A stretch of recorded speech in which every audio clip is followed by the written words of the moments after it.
Hi, welcome back. I don't know how many of you have experience putting videos on YouTube. I feel like, it's the kind of thing I didn't think I would ever do 5 years ago, and now I've made a whole bunch of them, and I feel like almost everybody's put at least something up on social media somewhere. So, when you're doing a longer video or even a shorter video, usually something happens where you finish recording, and then you realize you forgot something that's really important. And do you have the strength to do the entire thing again? And the answer is no. No, because you're gonna forget something else, or I am. Maybe everyone else is different from me, but I will forget something else. So I'm making an addendum video for Etude number 3 because there's something I left out that is very important, especially if you're not currently in private lessons. So here you go. You ready? Venting versus flicking. So if you are in private lessons with a bassoonist, hopefully you know what these keys are for. You may not have this top one. This top one is not on all bassoons. Sorry, I have the hiccups now. There are a lot of fingering charts for bassoon that tell you that you do not need to use these keys ever. The thing about bassoon is that if you just want the note to come out badly enough, you can sometimes make it work almost no matter what fingers you have down. But these keys are actually important, especially when you're preparing something for a competition. So these are called your speaker keys. And there are two schools of thought that are equally valid for how to use these speaker keys. This is your A key. You use it to play A at the top of the staff. This is your C key, you use it for B flat, B natural, and C above the staff. And this is your D key, you use it for D above the staff. And then for very high A natural and B flat, you use both the A and C sharp key together. For high B natural and high C, you use the C key, and for high D, you use the D key. And for C sharp, D flat, you also use the C key if you can. Okay, so for A at the top of the staff, B flat, B natural, and C and D. There are two approaches to how you can use these keys. There's venting, which means that when I play A, this key is down the whole time I play A, every single time. And then there's flicking. The idea behind flicking is that when I play A, I'm going to hit this key right at the beginning of the note so that it speaks cleanly.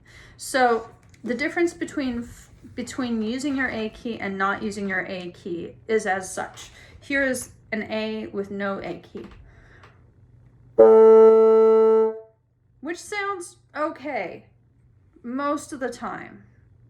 Here's A with the flick key.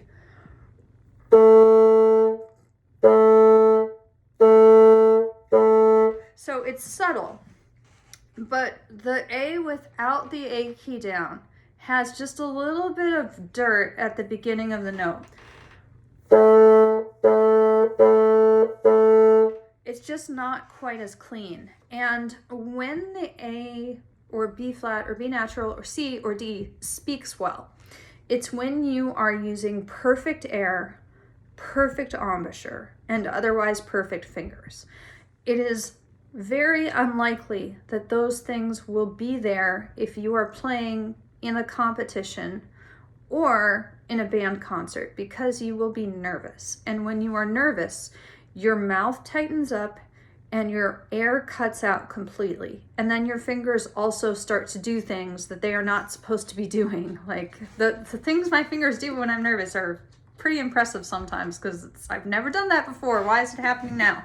So it is very important that you learn to use your speaker keys. Either venting or flicking is fine, but you need to be doing it all of the time. You cannot expect that 3 days or a week before a contest, you can just start using these keys, because once you get into the room, if it's not hardwired into your technique, I can almost guarantee you're not going to do it. Why is this especially important for Etude number 3? Well, because Etude number 3 has a lot of notes that we would normally either flick or vent that you tongue, and you repeat them. So if you are not using these flick keys correctly, you're just begging. There are so many chances for that note to not sound good.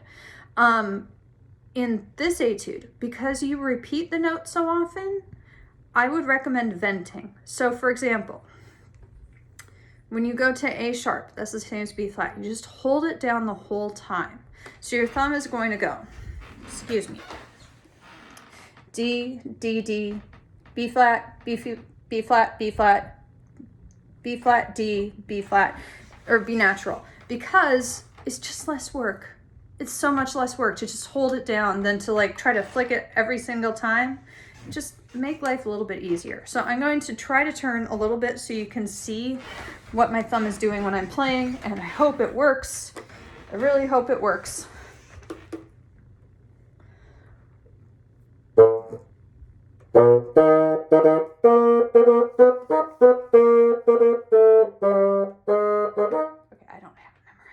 But I hope you could see my thumb motion.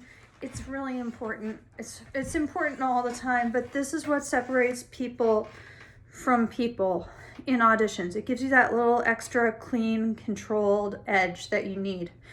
It's also like the fastest way for me to find out if I'm dealing with somebody who did not have lessons with a bassoonist before, because band directors often don't know about this because the fingering charts don't tell them to do it. Some fingering charts do, but not the ones that are printed in the methods books. So that's my addendum.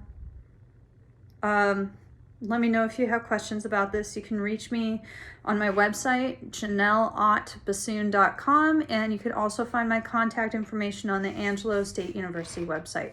That's angelo.edu. Thank you. Have a nice day.